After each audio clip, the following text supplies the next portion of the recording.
Welcome back to The Explainer. Today, we're unpacking a truly fascinating myth straight from the DNA of Hinduism, and it is packed with some profound philosophical lessons. We're looking at a story that completely bridges the gap between cosmic eras and human psychology. It basically shows us exactly how the ancient world viewed the creeping, subtle influence of corruption. So let's dive right into this thrilling narrative of dark bargains and ticking clocks to see what it actually reveals about our own human nature. I mean, think about it. How does a single misplaced object, like a gold crown, bring an entire era of darkness into the mind of a genuinely good person? Or better yet, what can a sudden, absolutely unavoidable 7-day death sentence teach us about how we should be living our lives right now? Well, that is exactly what we're going to figure out today. All right, part 1, the dawn of Kali Yuga. Our story picks up right after the Great Mahabharata War, at this massive cosmic turning point. Now, usually, the cosmic ages progress in a strict cycle, from Satya to Treta to Dwapara, and finally down to the dark Kali Yuga. Interestingly enough, in this specific cycle, Treta actually arrived early, jumping ahead of Dwapara. This was all due to a celestial boon given by Gautam Rishi to his wife Ahalya, but the real crux of our story happens right at the end of that third age. You see, for a while, the divine power of Lord Krishna was essentially holding back the creeping darkness. But once he departed, the dark Kali Yuga could finally take hold on Earth. And that's when the evil entity known as Kali started spreading his influence into people's minds. But Kali hits a major roadblock almost immediately. He simply couldn't penetrate this one specific kingdom because its ruler, King Parikshit, was just remarkably kind and just. His virtue literally acted like a force field. So Kali is forced to formally approach the king and actually negotiate his entry. He argues that, hey, the cosmic cycle has officially turned to his age, so he deserves a place in the world. King Parikshit eventually permits him to enter, but with incredibly strict conditions. He confines Kali to only exist where 4 specific vices are present: gambling, drinking alcohol, prostitution or immoral relationships, and violence. But Kali pushes back. He complains that these 4 places are, quote-unquote, dirty, and he begs for just one more place to reside. And here's where Parikshit makes a fatal error. He grants Kali's request to also reside in gold. Moving on to part 2, the cursed gold crown.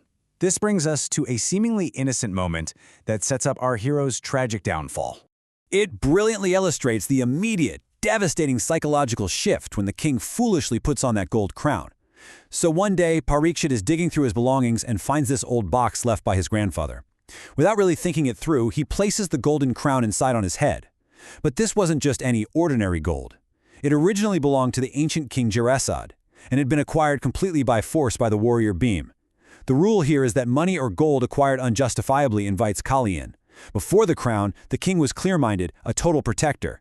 But the very second he wears that unjust gold, it's like a flip is switched.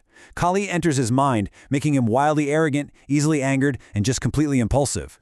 And this clouded decision triggers an inescapable chain of cause and effect. Wearing the cursed crown, the king goes out hunting. He gets separated from his army, and feeling super hungry and thirsty, he wanders into an ashram. There he finds Shamik Rishi completely deep in meditation. Clouded by Kali's corruption, the king gets it in his head that the sage is ignoring him on purpose just to be disrespectful. So in a sudden fit of rage, Parikshit literally picks up a dead snake and hangs it right around the meditating sage's neck. Well, when the sage's son, Shringi, finds out about this, he is beyond furious. Shringi removes the snake, uses his meditation to see exactly who did it, and in a moment of pure anger, curses King Parikshit to die in exactly 7 days by the bite of the deadly Takshak Nag. Just like that, this incredibly powerful king is stripped of his invincibility and handed a terrifying deadline. Which, begs the ultimate question for all of us. If a mystic curse guaranteed that you had exactly 168 hours left on this earth, what on earth would you do? Which brings us to part 3, 7 days to live. Faced with his imminent demise, the king's reaction is actually deeply profound and totally unexpected. He doesn't declare war, he doesn't throw some lavish final party. Instead, he immediately abandons his throne, handing the whole kingdom over to his son, Janamejaya. He walks away, heads straight to the banks of the Ganges River, and gives up food and water entirely. He didn't view this curse as a tragedy. Honestly, he viewed it as a huge blessing that finally granted him vairagya. Because he knew his exact time of death, he became instantly detached from all those sensual pleasures and worldly distractions that had clouded his judgment in the first place.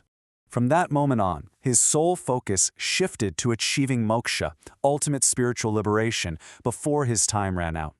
But there was a massive problem. Tons of saints came to visit the dying king, but none of them could guarantee him moksha in just a week. I mean, achieving that usually takes a lifetime of absolute dedication, not just 7 fleeting days.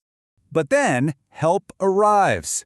Guided by divine inspiration, Shukdev shows up and basically tells the king, "Don't panic. 7 days is plenty of time if you stay purely in the present and absorb the ultimate truths." For the next 7 days straight, Shukdev guides King Parikshit through the Bhagavat Purana. And by simply staying totally in the present moment, listening to these ancient stories, the king completely loses his fear of death. He realizes the ultimate truth of life and peacefully gives up his body to attain moksha, right before the Takshak Nag even arrives to bite his lifeless shell. Finally, Part 4, Decoding the Spiritual Significance.